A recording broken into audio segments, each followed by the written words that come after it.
Hey, Chef. Rick, Thank you for joining me. Thank you. So, Chef Sai has a very cool background we're going to get into talking about, but first I got to toast him because Awesome. this is the Sauvignon Blanc you open here. Yes. Thank you for joining me.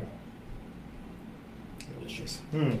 Very good. Very good. So, It's a beautiful dish. This day is amazing, and I know. And first, I want to say all my guests are extremely busy, being that it is the seafood season, and there's so much going on. There's a lot going on in their individual places, and you drove up all the way from Bristol. From Bristol, I'm a Rhode Islander now. So, Chef, before we get into the restaurant and the seafood scene, tell us a little bit about your background. Well, I grew up in India, so I started cooking in the late 90s when I was in my early 20s. I went to a hotel school there and then, just enjoyed the cooking part of it. Then I moved to New York to go to the Culinary Institute of America, and then I've been cooking around New York City for a few years. Then I taught in a cooking school for a year. Wow. Yeah, in Vermont. That was a nice place. Vermont has a lot of nice produce, a lot of nice meat, and somewhat culturally different from New York. So yeah, it's a little culturally different in New York. So you studied in both India and in the United States. Yes. There was I learned basic Indian cooking in the beginning, and then really got into Italian and French cooking. So I decided to go to the Culinary Institute to see if I want to keep doing this. Fantastic. You're incredibly well-rounded. We're going to be talking about seafood, and we can be talking about all these other great topics with you. So how did you land in Rhode Island? A good question. I was trying to find a place where I want to do a restaurant, and Providence seems to be a nice, diverse city. It is a college town, and in 2000, I decided New York City was a little bit more expensive to start a restaurant, and Providence seemed to be a nice city for it.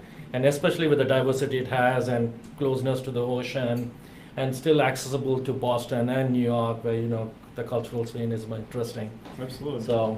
So DeWolf Tavern is how old now? 2004, that would make it 13 years. 13 years. Yeah. And this is the restaurant that you founded, it kind of started it there? Yes. We started the restaurant, we renovated it. It used to be a warehouse and lumber yard and whatnot, but we preserved the most of the beautiful structure of it, and it's been a restaurant for 13 years.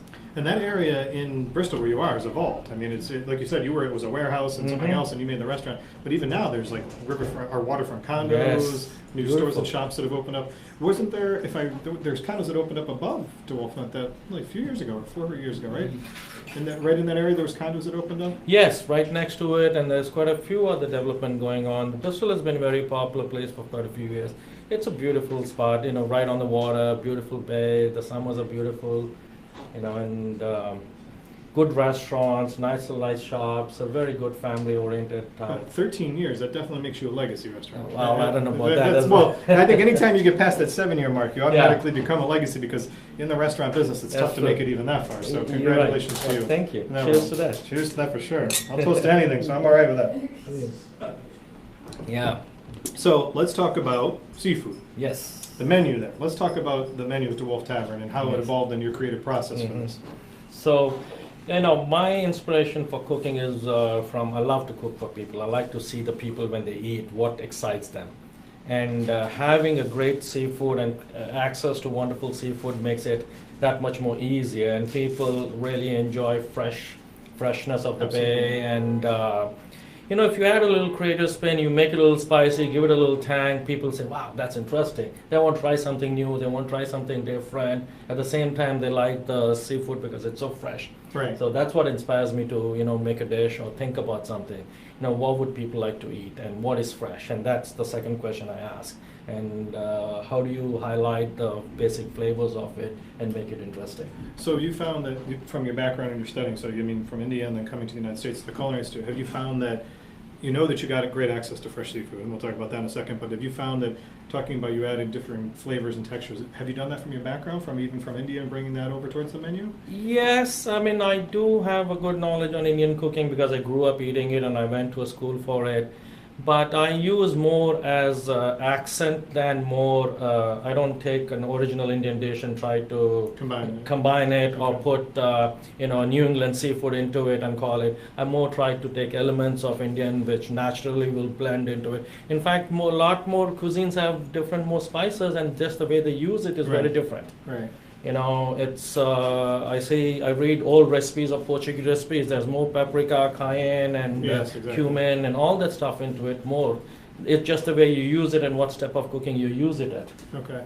So from the seafood that you have on your menu, let's talk about some of those dishes. Is pretty much most of the items locally sourced? that you're Yes, getting? yes. I mean, as much as I can get it, it is from Boston, New Bedford, or local fishermen. In the summertime, there's more fishing happening, so it's much more access to it. Like right now, striped bass season is in full swing, so we get good amount right. of, fishermen getting some nice fish for me. And then conch season is there, it makes a great ceviche, and the local Portuguese love it. Oh yeah, conch's You know, amazing. Yeah. So So with the season, I mean, even though we're in that quote-unquote seafood season, like you just said, the things evolve. So what's coming in from the boats and what's Yeah, coming in locally. definitely. So does your menu evolve with that? Is it more? it does. We do have certain classic dishes in the menu, but we do change it and do a lot more specials with it. Like last full month, we were using tons of soft shell crabs. It was a great season. We did it in a sandwich, in a naan bread with some avocado and mango sour cream, and then we either sautéed it or.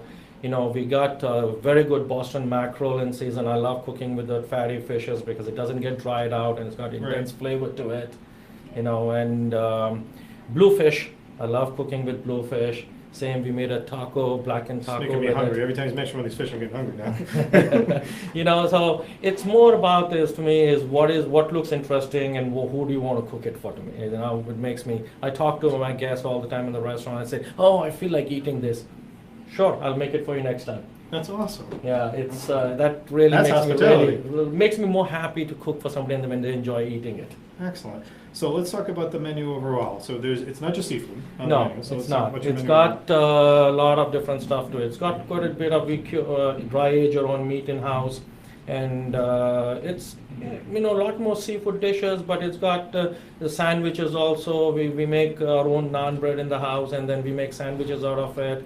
We have a seafood sandwich, is mix of lobster, shrimp, scallop, Beautiful. and then we make a filet naan sandwich, and then we have pizzas also. We make it from the naan bread we make in the house.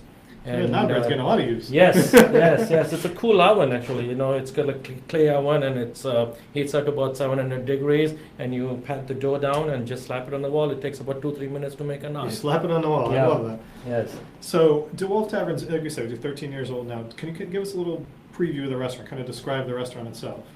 It's as I said, it's located in a beautiful historic building. It used the stones of the walls are ballast of the ship, so it's very beautiful, very New England warehouse built in 1818, and it's got its original beams to it. Oh, wow. And it's very warm. In the dining room we have a fireplace, and the downstairs is a tavern, a little bit more casual, but it has a beautiful long wooden bar, and it's a very warm, cozy place, especially in a snowy winter night. There's nothing like being in that building. It's such a strong, solid building from outside. Right. And then we had to reinforce the walls for the hurricane and get everything up to code, which was an interesting project, but we learned a lot. Because you kept that historic feel to it at the same time Exactly. you had to do that. Mhm. So I have to say, the last time I was out there was probably last August, that I was out at DeWolf Tavern, and the bar is one of, big surprise. Mhm. The bar is one of my favorite spots to set, but your bar, like you said, comfortable. This is a long bar, and the downstairs does have that, it has that very New England, Yes. cozy, comfortable feel to it, and you Yes. feel that when you're in there. So I mean, it's a great place to go and sit down and experience. And I have to say is that every time I've been there, every single time I've been there, whether it's been in the dining room or there, the guests that you have coming in are from all over the place. You have guests that are from New England, from New York. Both times I've been there, I've met guests from New York at the bar that I Okay. sat there and talked to. So you've got a lot of tourism people that are coming in It is. in addition to the locals. Yeah, definitely. And we also have an outside patio for the summertime, and it's looks right into the bay. So it's a very interesting building, and it's got a lot of history to it. We in fact have one of the big rum kegs where it used to be a rum warehouse in a few centuries ago, and a part of it is still there, and it's got a lot of history to it. That's awesome. Now, this weekend coming up, because Yes. the holiday weekend kind of rolls into us really quickly because the holiday falls on Tuesday, and Bristol gets a little bit busy around this time of Oh, year. yes. Just a little bit busy.